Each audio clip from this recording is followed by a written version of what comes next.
How's it going, everyone? We are coming up on the release of a brand new tactical JRPG coming from Square Enix, and that is the DIOFIELD Chronicle. Now, this was a game that was announced all the way back at that State of Play event early this year, and I know when initially a lot of people saw this game and saw the trailer playing for the first time, it was a, holy hell, they're bringing Final Fantasy Tactics back. This is Final Fantasy Tactics. And then you realize, oh wait, this is a brand new game. It's a little bit different. It is the DIOFIELD Chronicle, and in this video, given that we are just 9 days away from the official release of the game, I want to take a look at all of the information we have around the game and what you need to know before you drop your $60 on the DIOFIELD Chronicle. It is a brand new IP. Personally, I'm really excited for it, and I'll tell you right off the top, I am personally really excited for it because I played the demo. So, before anything, the best idea for you to get whether or not you're gonna like this game is go play that DIOFIELD Chronicle demo. It's gonna give you a good idea of what to expect out of the game. Obviously, it's just scratching the surface in the entirety of the story, but it gives you all of Chapter 1. Ends on a pretty strong note in the sense of it keeps you interested in the story, but you'll also get a taste of the gameplay elements and how the game is gonna play out. There's a variety of different difficulty options, so you can see how challenging the game is gonna be, and if you do want an easier experience, that's gonna be there as well. You can get a feel for the soundtrack, which I think is really good. The characters, the voice acting, the art style, all of those elements, you'll get a good idea of what to expect out of the game with that demo. I think a lot more games should have a demo like the DIOFIELD Chronicle where it is like, you know, an hour and a half, 2 hours long, and it gives you a good idea of what to get. So before anything else, if you want a good idea of what to expect out of the game, play the demo. That is available on every platform that the game is releasing on. Now let's talk about the game itself. The DIOFIELD Chronicle is described as a gritty and immersive story brought to life with the latest technology. It's got an interesting battle system that is a little bit different from your tactics battle style. It's a real-time tactical battle, a new deeply strategic real-time battle system, the beginnings of a new strategy RPG crafted by a skilled and experienced development team. That's why initially you saw the tactical gameplay and you thought maybe this is an evolution of Final Fantasy Tactics. If you played FF Tactics back in the day, it is quite a bit different than that. There's a lot of emphasis on positioning, back attacks, you know, stuff that is generally found in other tactical style games, but maybe not generally speaking out of a Square Enix Tactics game.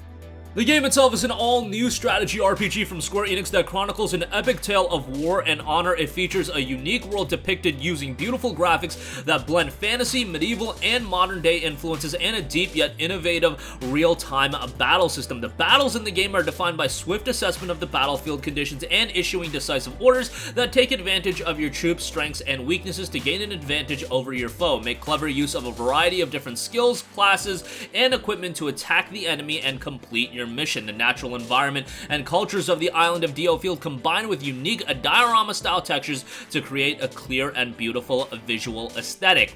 It's got innovative tactics battle that proceeds in real time. The new unique real-time tactical battle system offers deeply strategic gameplay where enemy troops move in real time and the flow of battle can shift in the blink of an eye. Utilize troops and orbs to gain victory. Players will utilize various characters, each who belong to one of 4 unit types with their own unique battlefield role, as well as the orbs with different powers to turn the tides of battle. Using these skills and orbs effectively to gain the advantage in battle is a shortcut to victory. So you've got a variety of different skills, and when playing the demo, at times it can seem a little bit skill spamming, but once you play at a harder difficulty, there is quite a bit of management you have to take into account as well. And then you have the summonings as well that can change the tide of battle and offer great rewards and deal a lot of damage in battle. So you want to use those effectively as well. As far as the story and world, it tells a gritty and involving story set in a unique world with beautiful graphics that blend fantasy, medieval, and modern day influences. Battlefields are depicted with unique diorama-style textures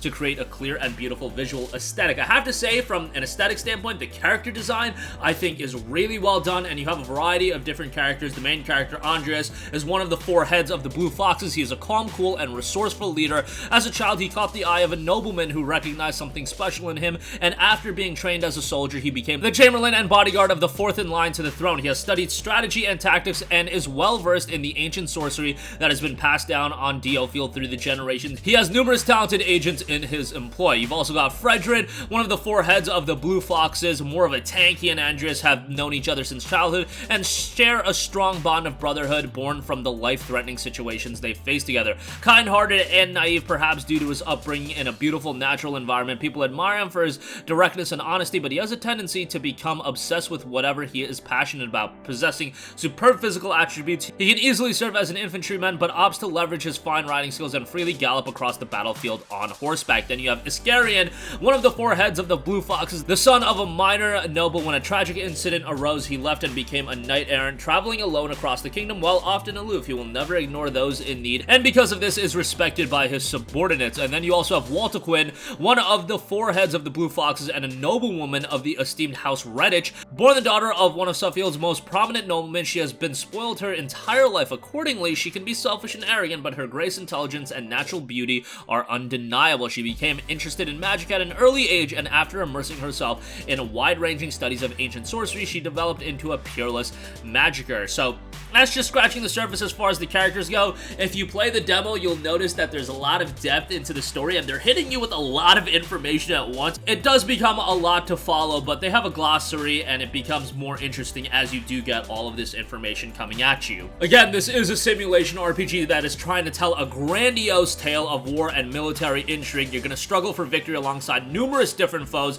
and a variety of different enemy types. You're going to participate in war council events. You're going to strategize, get items, equipment. You can do side activities, and then ultimately you'll go out and do all of the main quests, but there is going to be quite a bit of planning as you progress. And again, there are different difficulty settings, so if you do want to get into the game more so from a narrative standpoint and just enjoying the aesthetic of the game, you can play it at the easier difficulty setting. But if you really want that challenging, a tactical gameplay style that I think a lot of people are looking for when going into this game, I would recommend to at least play the game on normal, or for the faint of heart, you could take it a little bit more difficult than that. But nonetheless, it is offering the players quite a bit of option. And during the game, before you head out into battle, you'll have your headquarters section. There you can buy items, look at your skills, talk to characters, do side activities, etc., etc., and then you'll ultimately go out into battle as well. I do want to circle back to the development studio. While it's being done by a relatively unknown studio, it does feature creative luminaries that have worked on various other successful IPs, Lord of Vermilion 3 and 4, Final Fantasy 12 and 13,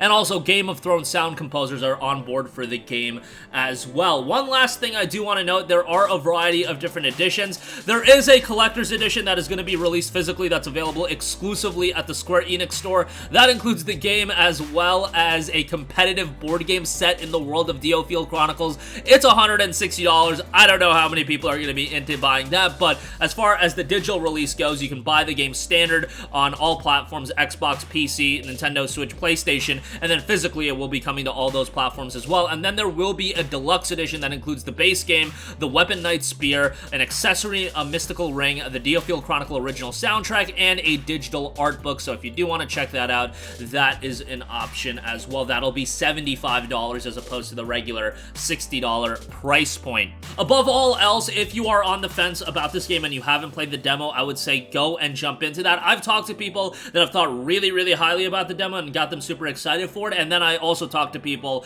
that the demo pushed them away a little bit. That's going to give you the best idea for the game, but as far as a grand story and as far as a large cast of characters with depth, I feel like the DIOFIELD Chronicle is going to have that, and if you're looking for a tactical JRPG with a narrative emphasis, I think you're going to find that with DIOFIELD Chronicle. Again, the game drops on September 22nd. It will be a $59.99 release, but that's going to do it for me. Let me know your excitement level for the DIOFIELD Chronicle. If it's a game you're going to be picking up day one, or are you going to wait on a sale for? There's a ton of JRPGs coming out in the next 6 to 9 months, so a lot of decisions to be made if you're not picking up all of them. But sound off with all of your thoughts in the comment section down below. Thank you for watching, and goodbye.